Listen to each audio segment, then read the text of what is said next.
Gemini, thank you for joining me. This is your horoscope for November 2016. It's really nice to be with you. Now, I have had a look at what the most significant astrological influences are in November, and I'm going to give you an understanding of how they're going to affect you specifically as Sun sign Gemini.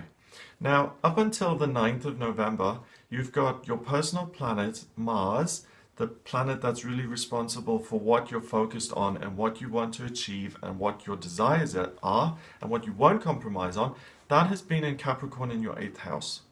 So you may have been somewhat unaware of what's going on in your life. You may have been focusing on what you can do for other people, and you may be taking instructions and really putting in the effort for someone else. On the 9th, when Mars goes into Aquarius, you start to become more conscious and you start to think, well, what am I doing and how is that actually going to impact other people?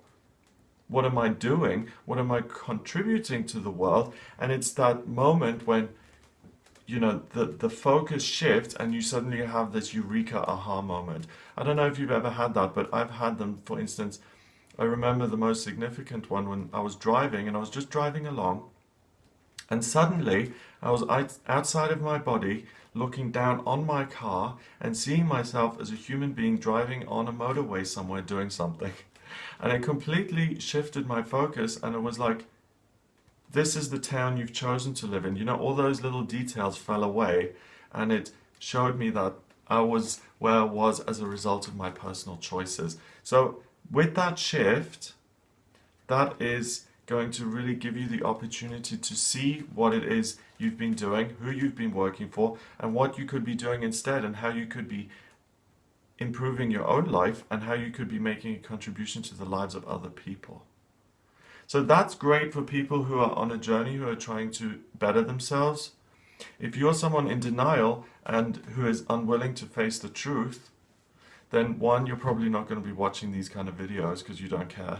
You're probably off smoking a bong somewhere.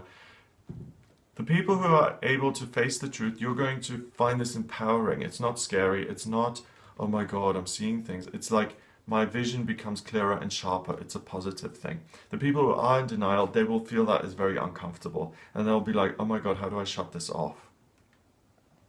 Venus has been in Sagittarius in your 11th here for the beginning of the month, and that has really been very good for your relationships and looking at where your relationships can lead to and how you can do things with other people. It's been very optimistic and very positive.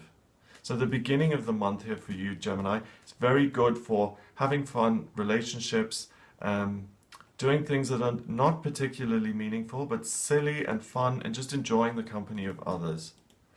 On the 12th, Venus, the personal planet of love and beauty, think of her as the goddess Aphrodite, she becomes very serious going into the earth sign Capricorn in your 8th house. So this is problematic for you because now the big perspective starts to close down again, and what you do is you love to be of service to other people and you want to be there for other people, and it's almost like your awareness of the greater meaning of what you're doing shuts off.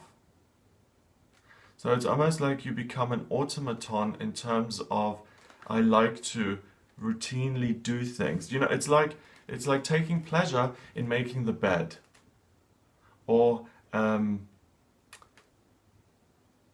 getting someone their coffee in the morning.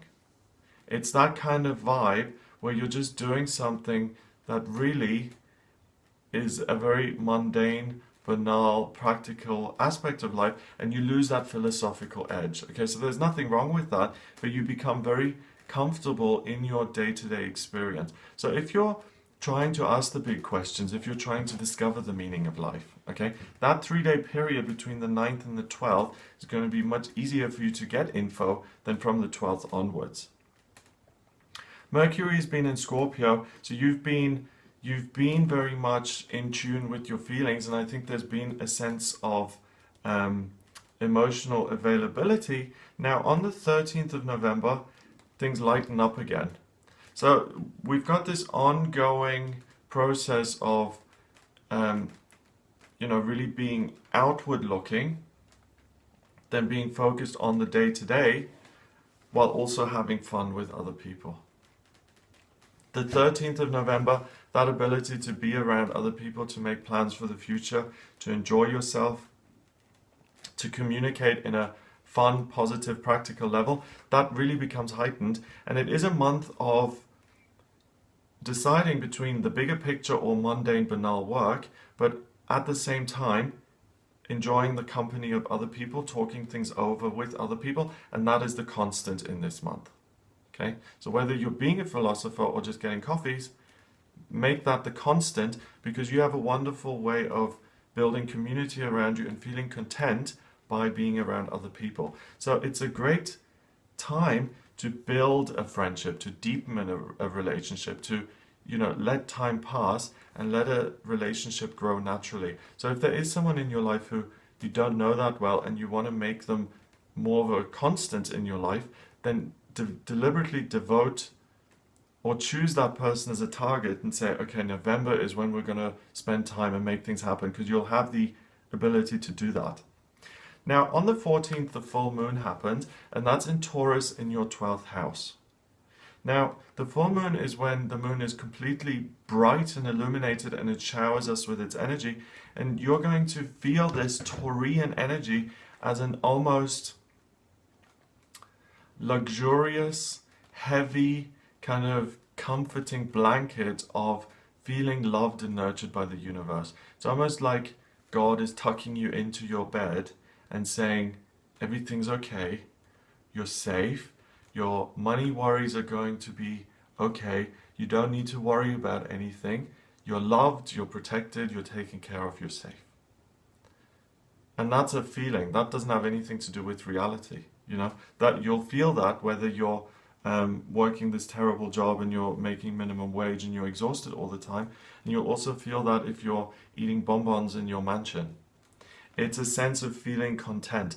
And in my experience, Gemini, it is the best time to make plans for the future when you have this sense of contentment and love, because you create plans and you implement things that have love and contentment within them, creating more of the same.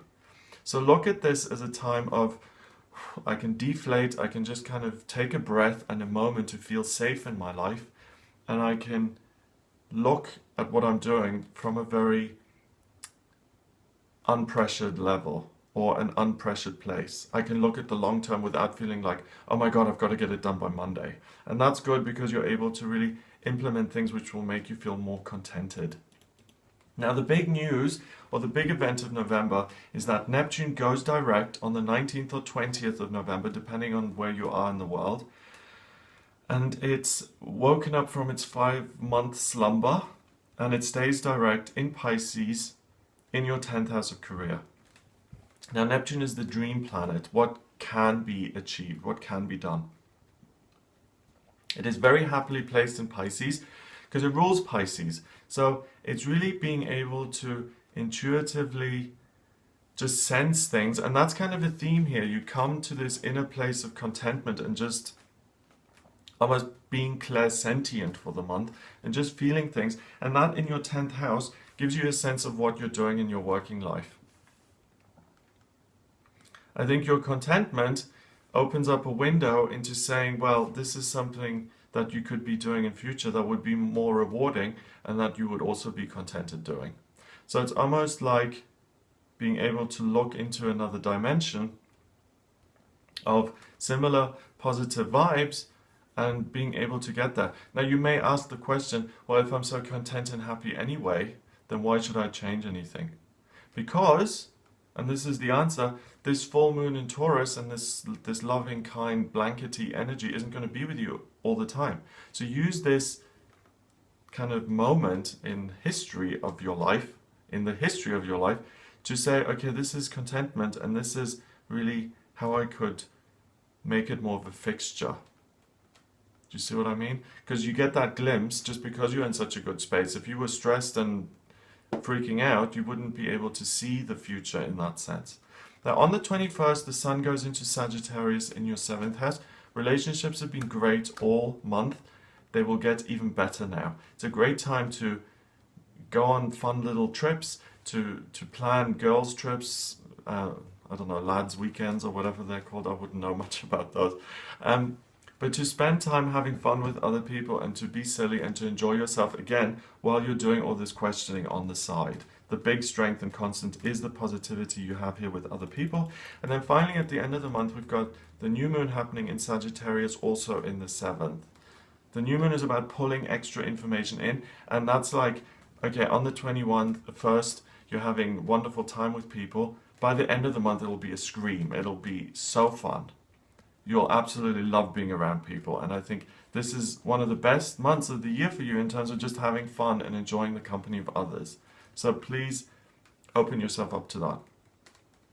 Now, if you would like me to have a look at your personal chart and what's coming up for you in your love life or in your finances or what your soul purpose is or what your life purpose is in terms of work, then please get in touch with me for a private reading. The website is gregoryscott.com. Just click on the readings tab and you can audio reading with me there. Please remember to subscribe to the channel. I'll be here with you for the daily tarot readings, the weekly horoscopes, the special astrology videos such as new moons and retrogrades and eclipses. And of course, I'll be with you next month for these monthly horoscopes. Have a great November, and I'll speak to you soon.